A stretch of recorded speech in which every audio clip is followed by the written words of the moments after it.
Durante la Guerra Fría en Nueva York, un hombre se lanzó sin causa aparente desde la ventana de un hotel. En Kentucky, se desarrolló un experimento secreto en el que durante 2 meses y medio se alimentó a presos con LSD. En Montreal, un médico efectuaba cientos de descargas eléctricas a sus pacientes psiquiátricos. ¿Qué permitió la Agencia Central de Inteligencia estadounidense en su lucha contra la amenaza comunista? ¿Guerra bacteriológica? ¿Lavados de cerebro e incluso asesinatos? ¿Qué se escondía tras los experimentos secretos de la CIA?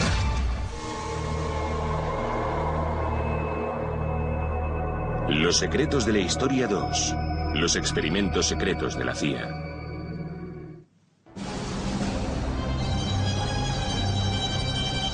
Manhattan, 1953. Eran las 2 de la madrugada del Puente de Acción de Gracias. En el Hotel Statler de la 7ª Avenida.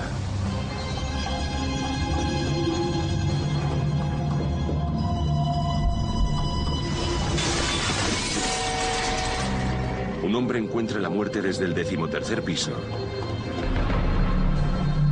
Armand Pastor, el encargado del turno de noche, es el primero en acudir. Corrí al exterior y vi que un cuerpo yacía cerca de la medianera. Nunca pensé que podría estar vivo, pero yacía boca arriba. Me miraba e intentaba decirme algo. Sus ojos muy abiertos emitían honradez. Continué hablando con él, intentando descifrar lo que quería decirme. ¿Se trata de un suicidio o de algo más siniestro? El fallecido se llamaba Frank Olson, investigador de armas biológicas de 43 años que trabajaba para el ejército en Fort Detrick, Maryland. Lo que pocos sabían era que también recibía encargos de la CIA.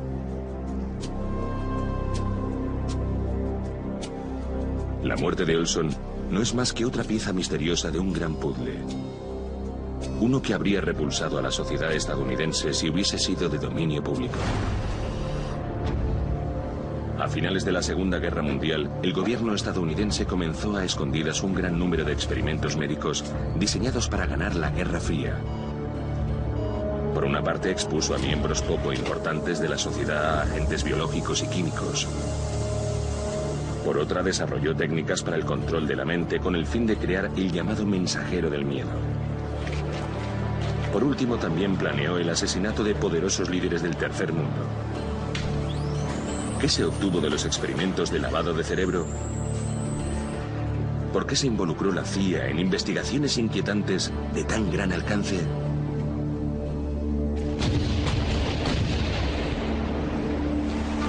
El día D no fue hasta acabar la Segunda Guerra Mundial cuando se descubrieron las atrocidades perpetradas por los nazis. En los campos de concentración se habían realizado experimentos tanto mentales como físicos en prisioneros. En Dachau, los alemanes investigaron el uso de la hipnosis y las drogas en interrogatorios. Deseaban averiguar algún modo de controlar a las personas para que hablaran en contra de su voluntad. Intentaban mejorar las técnicas de control de la mente. En Nuremberg se acusó a muchos médicos nazis de crímenes de guerra, pero no todos se enfrentaron al tribunal. Mediante la operación secreta Paperclip, la CIA trasladó a Estados Unidos a científicos cuyos conocimientos podían resultar útiles. Algunos no podrían recibir un visado del Departamento de Estado estadounidense puesto que eran criminales de guerra, así que la operación Paperclip y otras similares eran tapaderas para importar científicos nazis a espaldas del gobierno federal. Rápidamente, estos nuevos empleados comenzaron a investigar cómo contener la creciente amenaza, cómo detener el aumento de poder de la Unión Soviética. Durante los siguientes años, la Guerra Fría alcanzó un estado alarmante. Las superpotencias competían por la supremacía militar y científica. El espionaje era clave. La CIA se embarcó en una investigación secreta multimillonaria que se centraba en el uso encubierto de sustancias biológicas y químicas, un término inocuo para una lista espantosa de armas poco ortodoxas. Bacterias infecciosas para el enemigo, venenos para los asesinatos. y drogas de la verdad para los interrogatorios. A la cabeza de estos esfuerzos clandestinos, el Dr. Sidney Gottlieb, el jefe del secretísimo departamento químico de la CIA. Era químico y desarrolló metodologías para engañar al mercado. El tipo de objetos que empleaba Q en las películas de James Bond. Gottlieb trabajaba directamente con los científicos del ejército en el desarrollo de armas para la CIA en Fort Detrick, Maryland. En el laboratorio de la base había muestras de ántrax, peste y brucelosis, es decir, de las enfermedades más contagiosas. En 1953 el encargado de dirigir el Departamento de Operaciones Especiales de Fort Detrick era Frank Olson. Durante la semana de Acción de Gracias se encontraba en Nueva York para acudir al médico. No obstante, no se sabe qué pasó exactamente. No volvió a casa. El sábado por la mañana su familia recibió la noticia. Su hijo Eric tenía 9 años. Básicamente nos dijeron que debían contarnos algo y sin más, nos comunicaron que mi padre se había tirado o caído desde una ventana en Nueva York. La historia era tan confusa como devastadora. No nos explicaron los detalles, para nada. Y desde el primer momento no se supo si se había tirado o caído. Según el certificado médico, el cuello y el rostro de Olson estaban totalmente desfigurados. Así que durante el funeral, el ataúd permaneció cerrado. Nos aseguraron que era preferible no abrir la tapa por el estado en el que se encontraba. Sin que lo supiera la familia, acudieron al funeral 2 hombres de la CIA. El doctor Sidney Gottlieb y su adjunto, el doctor Robert Lashbrook. La familia también desconocía por entonces que el agente Lashbrook se hallaba en la habitación del hotel de Nueva York cuando Olson cayó por la ventana y murió.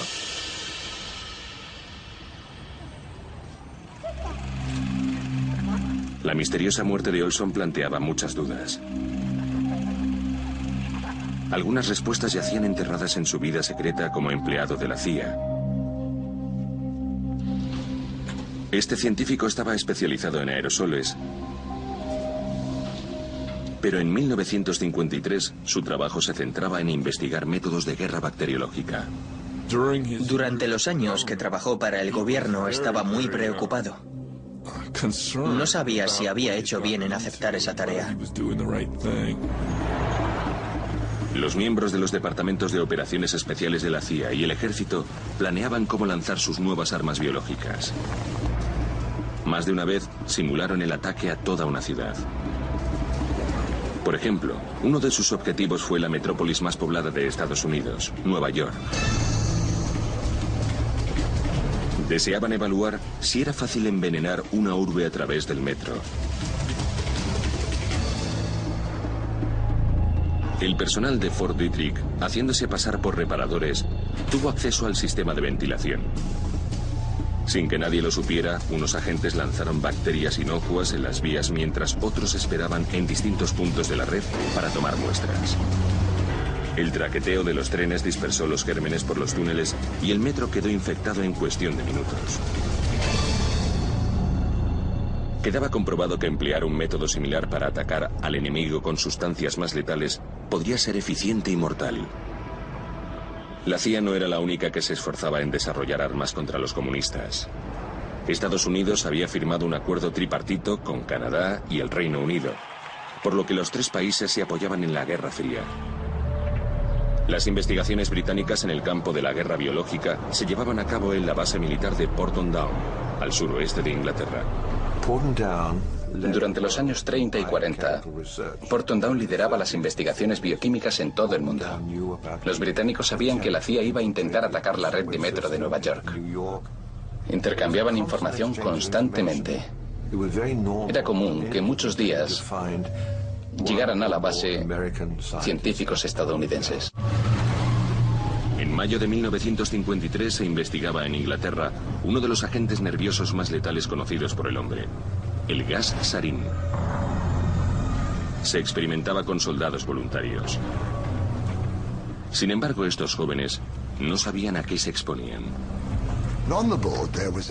En el tablón colgaron una nota escrita a máquina que explicaba en pocas palabras que se buscaban voluntarios para ayudar a descubrir un medicamento que curara el resfriado.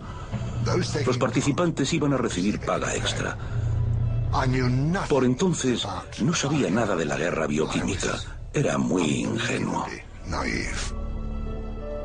Al presentarse voluntario, Ken Earl se convirtió de forma inconsciente en conejillo de indias de la lucha contra los soviéticos. El 4 de mayo de 1953 entró con otros 5 soldados del Ejército del Aire en una pequeña sala de Porton Down, con 2 técnicos.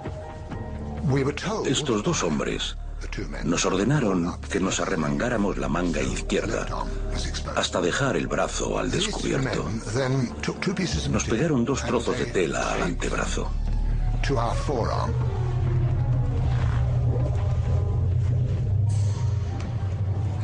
Nos entregaron una mascarilla y nos dijeron que en ningún caso debíamos quitárnosla. Cerraron la puerta a cal y canto. Era una sala diminuta, muy pequeña, y además me pareció que estábamos en una cámara de gas y me entró pánico. Pensaba que iba a morir. Uno de los técnicos se fue acercando a cada uno de nosotros con un frasco y una pipeta. Sobre los trozos de tela fue colocando en 2 filas 20 gotas de ese líquido transparente. No sabía lo que era, pero no pregunté. Ese líquido cristalino era gas sarín, un agente nervioso que se absorbe rápidamente a través de la piel y cuyos efectos son inmediatos. Sentía una claustrofobia terrible. Desconocía el terror que infunde estar atrapado y no poder respirar correctamente o creer que uno no puede respirar. Me puse a sudar muchísimo. Lo pasé tan mal que aún hoy tengo pesadillas.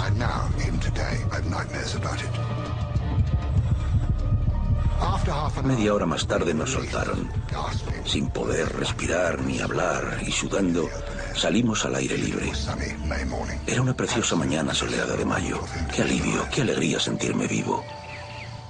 Los informes correspondientes dejan claro que el propósito del experimento era determinar la dosis letal de gas sarín. Algo que comprobaron poco después. 2 días más tarde, realizaron el mismo experimento con otro grupo de 6 personas. En mi silla se sentó un joven de 20 años llamado Ronald Madison. Murió 45 minutos después. La muerte más horrible que se puede tener. Echaba espuma por la boca. El conductor de la ambulancia decía que parecía que estaba desobando. Una muerte terrible. Por las fechas del pasaporte y sabiendo que ya había estado antes en Porton Down, no sería de extrañar que Frank Olson fuera testigo del experimento fatal. Según Gordon Thomas, periodista de investigación, Olson habló de sus inquietudes con William Sargent. El Dr. Sargent era el psiquiatra más conocido de Gran Bretaña. Dirigía el Departamento de Medicina Psicológica del Hospital St. Thomas. Durante la Guerra Fría, tanto el servicio de inteligencia británico como el estadounidense acudían a los conocimientos de Sargent. Él era el que decidía si uno de nuestros agentes, del MI5 o del MI6, era adecuado, si iba a cantar o no. Frank Olson le contó a Sargent lo que había visto en Porton Down. Le comentó, he visto cosas que no deberían hacerse. Según parece, Sargent comenzó a dudar de Olson. ¿Podrían seguir confiándole proyectos secretos de investigación? Hacia el verano de 1953 había finalizado la guerra de Corea. A través de las ondas llegaron noticias impactantes. Los pilotos estadounidenses capturados confesaron haber lanzado armas biológicas en Corea del Norte. Las bombas biológicas se cargaban 15 minutos antes de despegar, mientras que las bombas corrientes se colocan como mínimo 2 horas antes de las misiones. Estados Unidos negó una y otra vez esa acusación. Estados Unidos no ha usado ni empleará armamento químico de ningún tipo en Corea. Puede que los comunistas hubieran lavado el cerebro a los pilotos con acusaciones falsas. ¿Pero cómo? La CIA estaba decidida a averiguarlo. La CIA temía que los comunistas hubieran descubierto métodos de interrogatorio pioneros o que supieran cómo conseguir que los prisioneros realizaran acciones en contra de su voluntad. Para combatir esa nueva amenaza, la CIA se lanzó de lleno a mejorar el arte del control de la mente. Buscaban formas de manipular y controlar el comportamiento humano. Se centraron en las sustancias químicas y en las descargas eléctricas. Les llamó la atención una droga en particular, la dietilamida de ácido lisérgico, el LSD. Se creía que las drogas podrían servir para calmar a los interrogados, o controlar la mente y programar sus actos. 10 años antes de que tuviera su auge la industria del entretenimiento, la CIA ya trabajaba con el LSD para encontrar la droga perfecta. El único problema técnico era dar con sujetos adecuados para los experimentos. Un tipo de la CIA me contó que no podían realizar las pruebas en amas de casa de Virginia del Norte. No hubiera estado bien. Así que recogieron a gente de la calle, prostitutas y presos, cuyas vidas por entonces no valían tanto para los agentes de la CIA como las del resto de la población.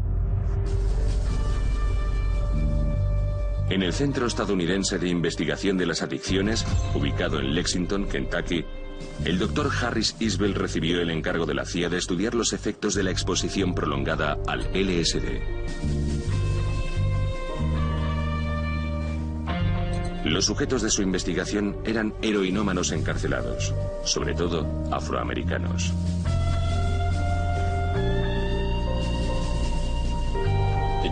El acuerdo era muy poco ético.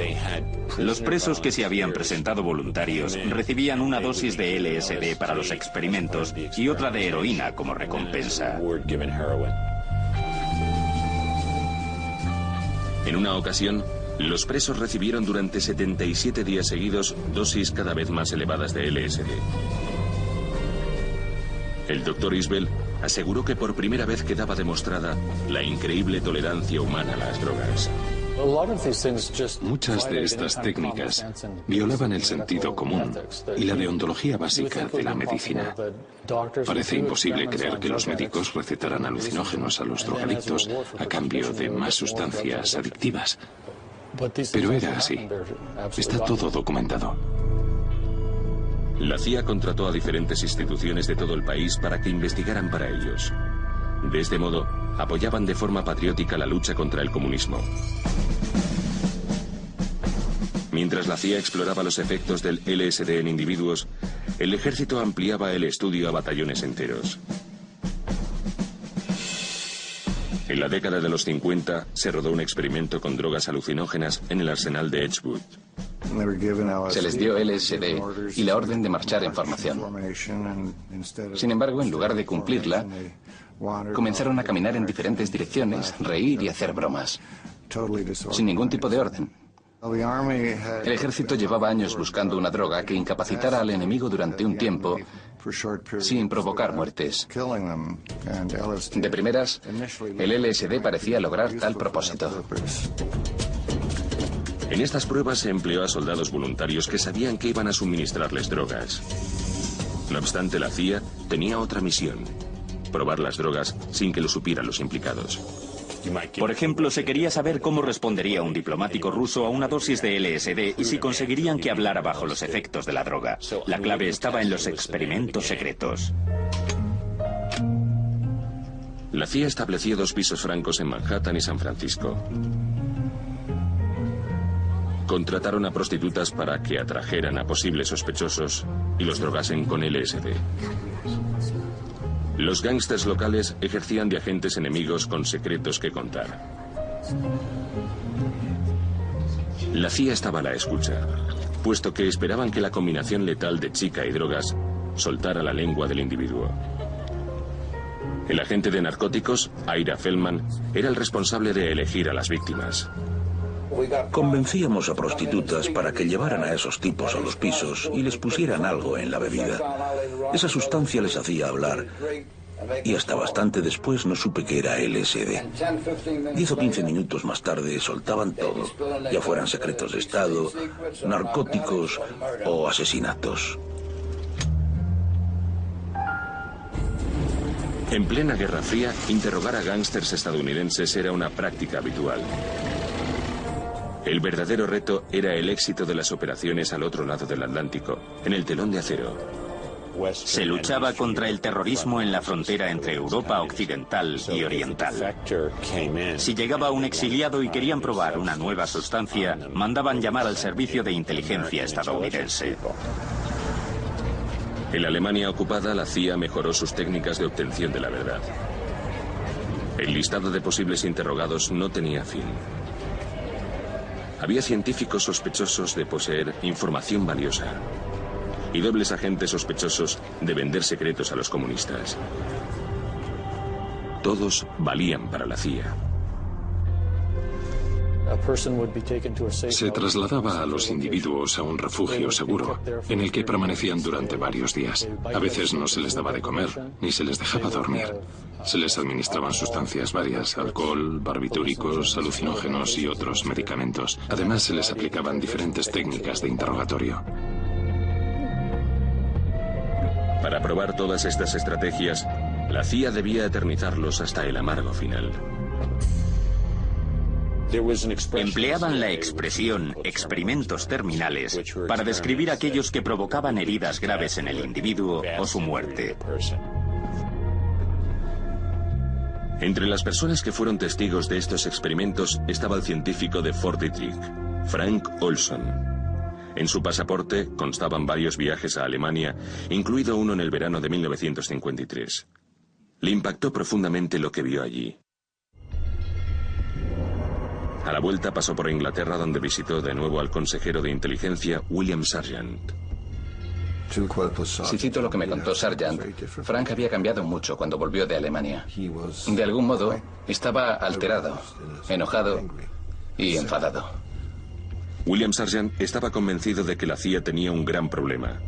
Los secretos de la Guerra Fría habían dejado de estar seguros en manos de Frank Olson.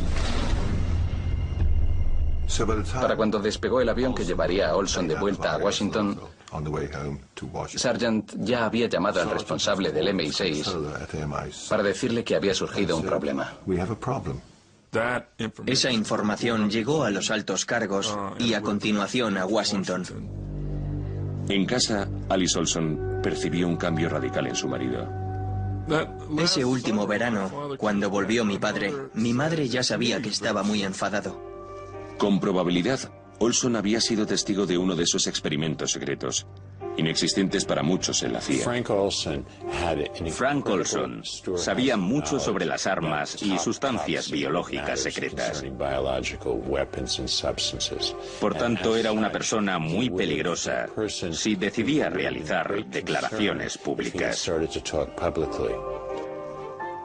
Como jefe de investigaciones de control de la mente, Sidney Gottlieb era el único que conocía el alcance de los conocimientos de Olson.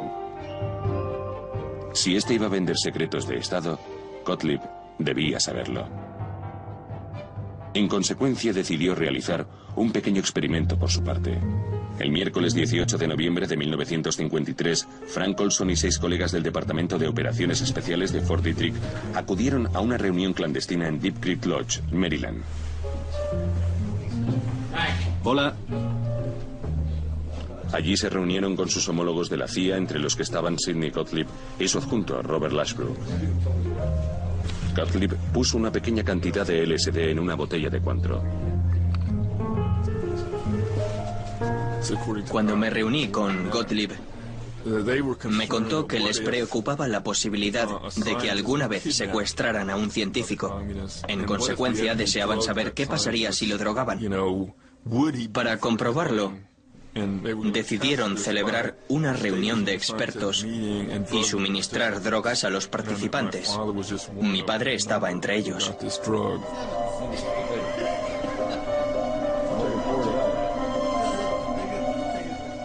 De hecho, solo 2 de los presentes conocían el plan.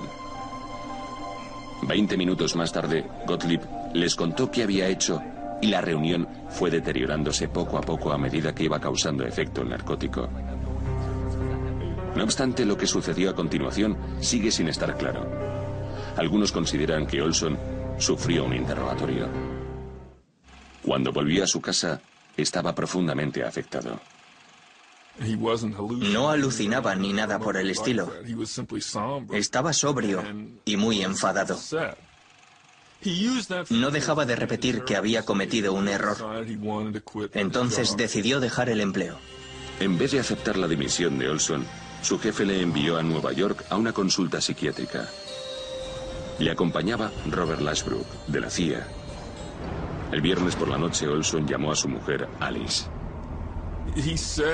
Le contó que ya se encontraba mucho mejor. Solo quería tranquilizarla y tenía ganas de verla al día siguiente. No obstante, el sábado a las 2 de la madrugada, Frank Olson cayó desde el 13º piso del hotel hasta la acera. La CIA aseguraba que se trataba de un suicidio. Fuera una muerte voluntaria o forzada, la verdad es que si William Sargent estaba en lo cierto y Frank Olson era una amenaza para la seguridad de la CIA, esta había desaparecido. De momento, los entresijos de los experimentos quedaban a salvo. Tras la guerra de Corea, se tuvo conocimiento en Washington de un nuevo método de los servicios coreanos de inteligencia. En este país permanecían prisioneros cientos de soldados estadounidenses a quienes se les lavaba el cerebro y después mataba. En Estados Unidos aumentaron las investigaciones de control de la mente. El objetivo era dominar a un individuo de manera que realizase actos en contra de su voluntad y después no recordase nada. Había comenzado la búsqueda del mensajero del miedo.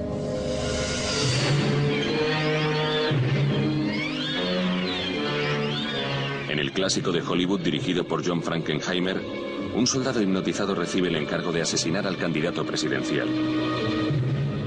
Como en la película, la CIA intentaba generar un asesino mediante hipnosis y drogas. Mediante una barrera amnésica deseaba introducirse una nueva identidad oculta del resto del cuerpo. De este modo podría emplearse un código de acceso que la despertara y asignara la misión al individuo. Para ello, la CIA debía hacer frente a dos retos principales. Por una parte, cómo inducir amnesia y por la otra, cómo programar comportamientos. En 1957, el doctor Ewen Cameron, un eminente psiquiatra de Montreal, creía poseer la respuesta.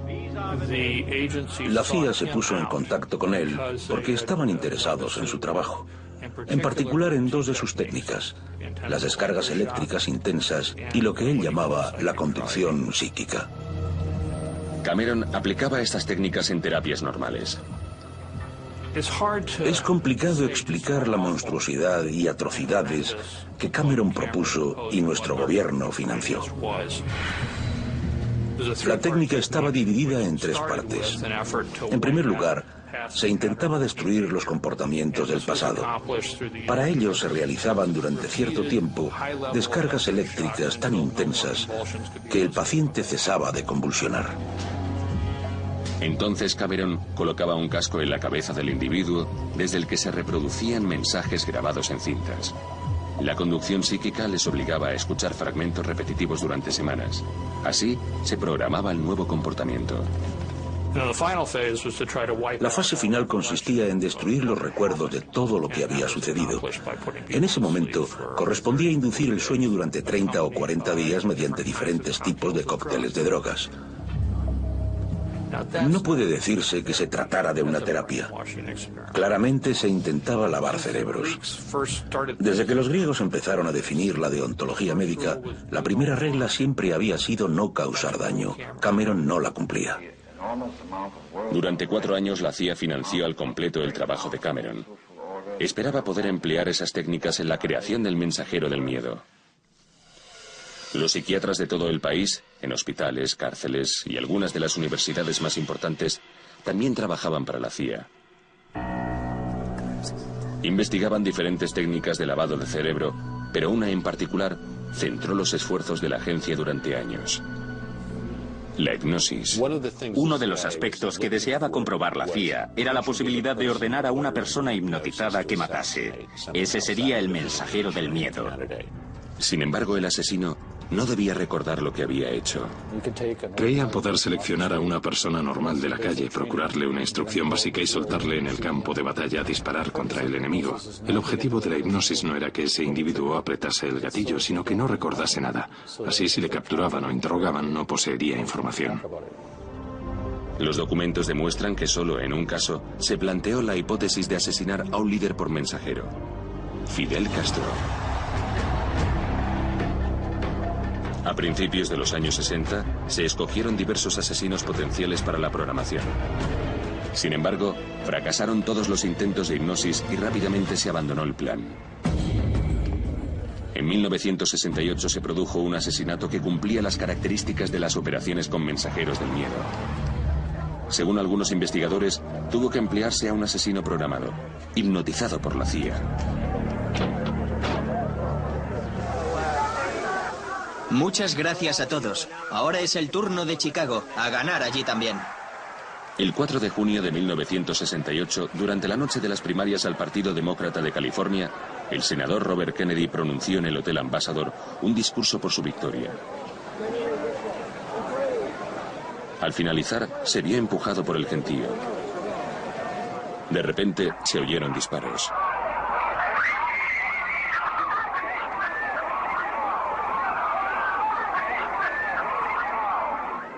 «26 horas más tarde, Kennedy fallecía. Detuvieron al pistolero, Sirhan Bishara Sirhan, de 24 años y según algunos testigos parecía estar en trance. No recordaba los detalles de lo que acababa de realizar y no podía explicar por qué. Cuando le relataron lo que acababa de perpetrar, parecía confuso. La aparente pérdida de memoria de Sirhan es la prueba que presentan los que creen en la teoría de la conspiración. Están convencidos de que era un mensajero de la CIA, hipnotizado para asesinar a Kennedy, el punto álgido de 2 décadas de investigación en este campo. Los defensores de la conspiración creen que la CIA programó a Sirhan por hipnosis. Antes del juicio, el psiquiatra Bernard Diamond le examinó en diversas ocasiones. La chica, yo la seguía. Me llevó a un lugar oscuro.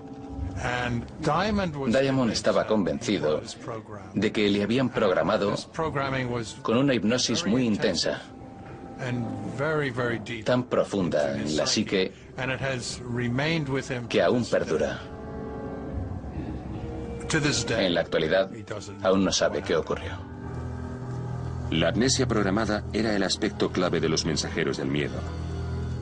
Además, Sirhan aseguraba que le habían hipnotizado con anterioridad. Había estudiado a los rosicrucianos, una antigua orden mística consagrada a la mejora personal. La hipnosis era una de las herramientas con las que enseñaban a concentrar la mente en el propio interior. Sirhan conocía ejercicios para inducirse hipnosis y en su diario se repetían frases como RFK debe morir, RFK debe morir. En mi opinión, una repetición típica del estado hipnótico del trance, que normalmente consiste en centrarse en la misión. En la película El mensajero del miedo, la misión del asesino comenzaba cuando aparecía la reina de diamantes. Pero podría emplearse cualquier otra cosa. Los documentos de la CIA demuestran la eficacia de señales, tonadillas y palabras. Es decir, cualquier factor vale para hacer pasar al hipnotizado al estado de trance. Numerosos testigos aseguraban haber visto a una mujer vestida con un traje de lunares hablando con Sirhan momentos antes del tiroteo. Llevaba un vestido de lunares. ¿Y el pelo de la chica de qué color era? Castaño. Los teóricos de la conspiración creen que esta misteriosa mujer era la reina de diamantes de Sirhan, la que le dio la orden de disparar. Sin embargo, aunque el hipnotizado sacase la pistola, no fue el que disparó el tiro mortal. Hay que recordar que había un alboroto terrible. Parece como si Sirhan estuviera programado para distraer al grupo, mientras que otra persona se encargaba de matar a Kennedy disparándole por detrás. Las pruebas balísticas parecen apoyar esta hipótesis, ya que Kennedy recibió 3 disparos, todos por la espalda. Se sabe que se disparó el tiro mortal a pocos centímetros de la cabeza, pero Sirham nunca llegó a estar tan cerca.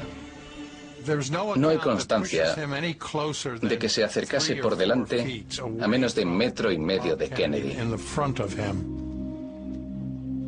Además, otra prueba que podría confirmar la teoría de la conspiración es el número de balas que se dispararon. Kennedy recibió 3 disparos. Otras 5 personas resultaron heridas de bala. Sin embargo, se encontraron marcas de bala en puertas y techo. En consecuencia, debió de haber por lo menos 10 disparos. La pistola de Sirham del calibre 22 solo alberga 8 balas. Confirmar que hubo más supone aceptar la presencia de una segunda pistola.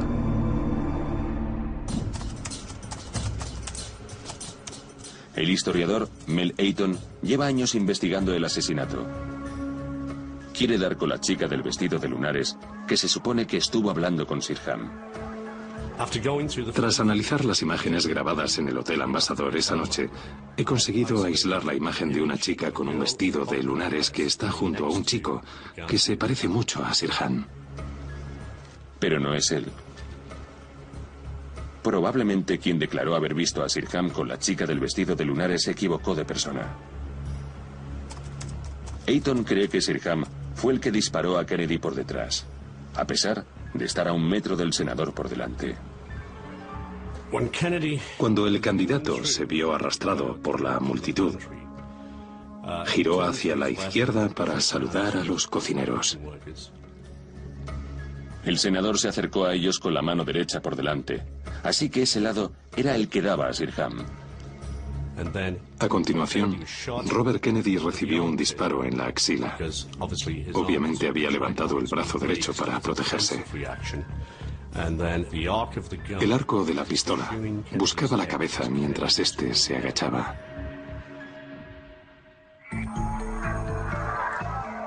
Para determinar el número de balas que se dispararon, Ayton envió una copia de la única grabación completa que existe del asesinato al experto acústico Steve Barber. De repente se oye pum, pum, pum. Y a continuación, tras los disparos, el grito escalofriante de una mujer. 3 segundos antes del primer disparo, se escucharon otros 2 golpes no identificados. Descarté el primero por completo. Parece como si algo hubiera alcanzado el micrófono. Creo que el segundo se debió a que se cerró una puerta o explotó un globo. En el gráfico de la grabación quedan patentes los disparos. Se dispararon 8 balas. Si los defensores de la conspiración creen que hubo más, deben explicarme por qué no se oyen en la grabación. No cabe duda de que Ayton opina que Sirham fue el único asesino y que la CIA no estuvo implicada.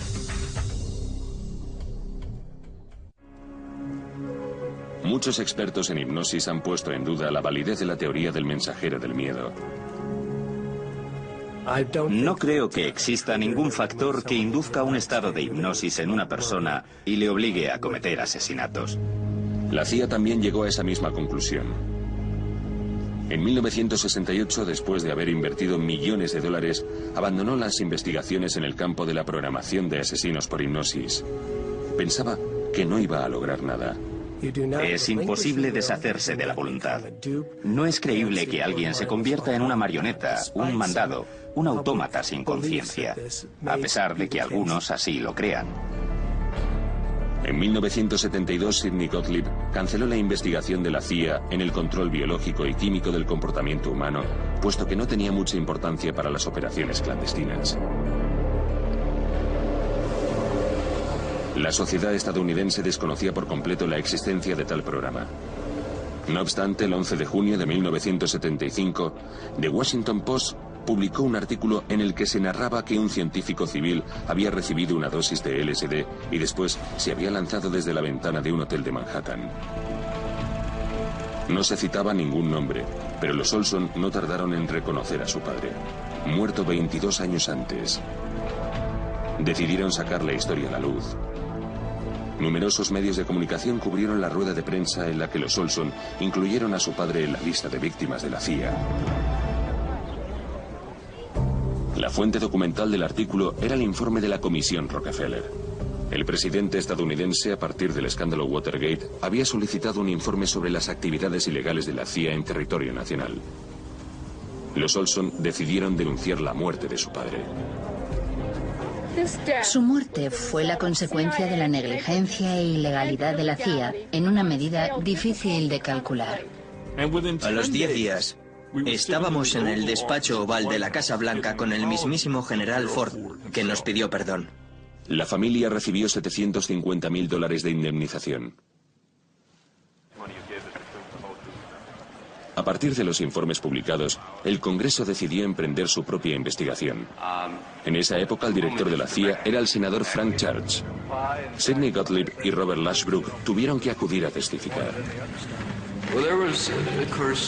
Por supuesto, pensábamos que se podían conseguir grandes logros con la hipnosis. En un pequeño proyecto contábamos con un experto en el tema que realizaba experimentos básicos para conocer los límites de esa técnica. Era posible provocar que un individuo hipnotizado hiciera algo que no haría en un estado normal. Los hechos sacados a relucir eran espeluznantes. La CIA había contratado a 80 instituciones para investigar el control de la mente. En consecuencia, se habían gastado al cambio actual $30 millones de los contribuyentes. La comisión determinó que la CIA había demostrado un desdén básico por la vida humana.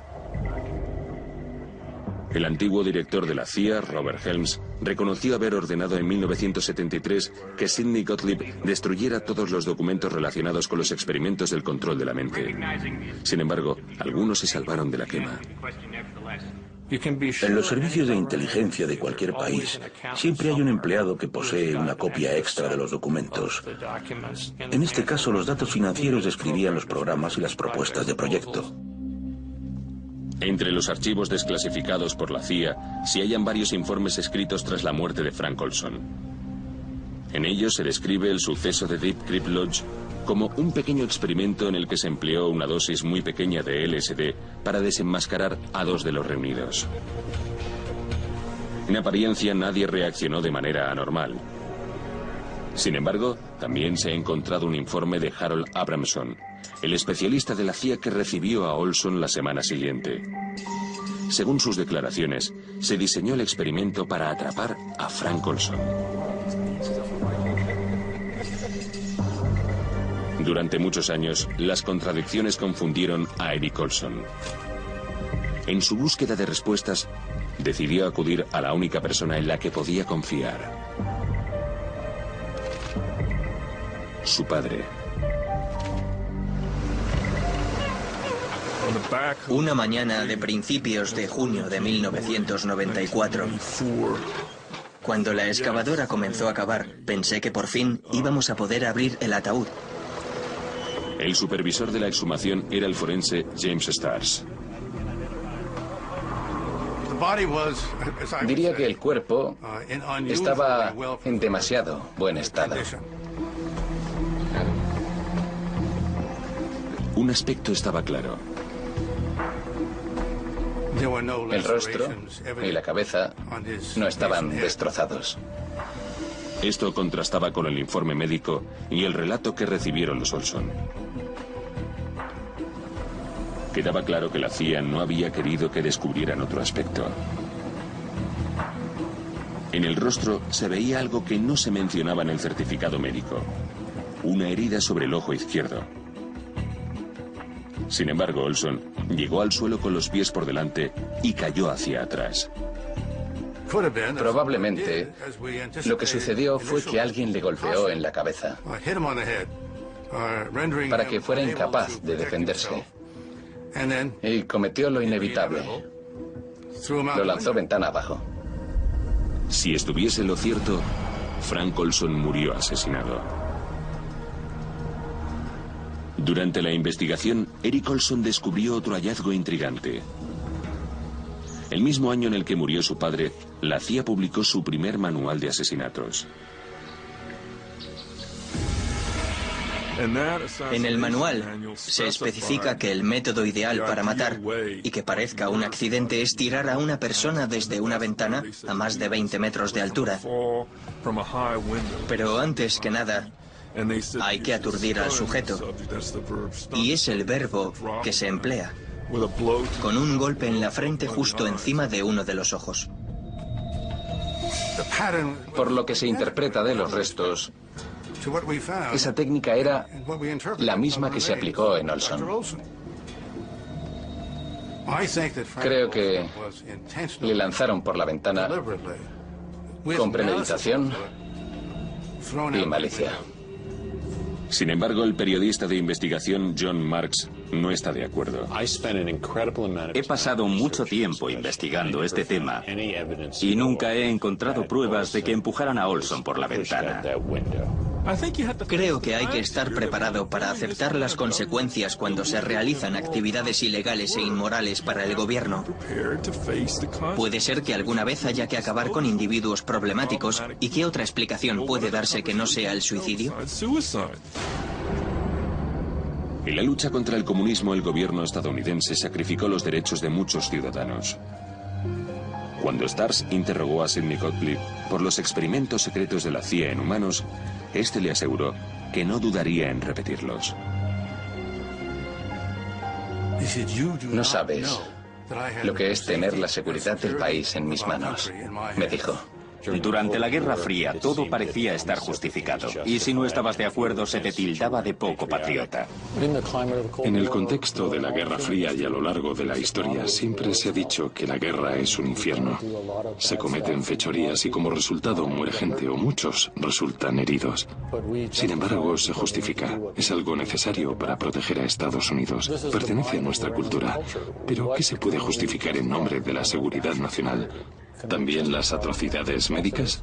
Parece ser que sí.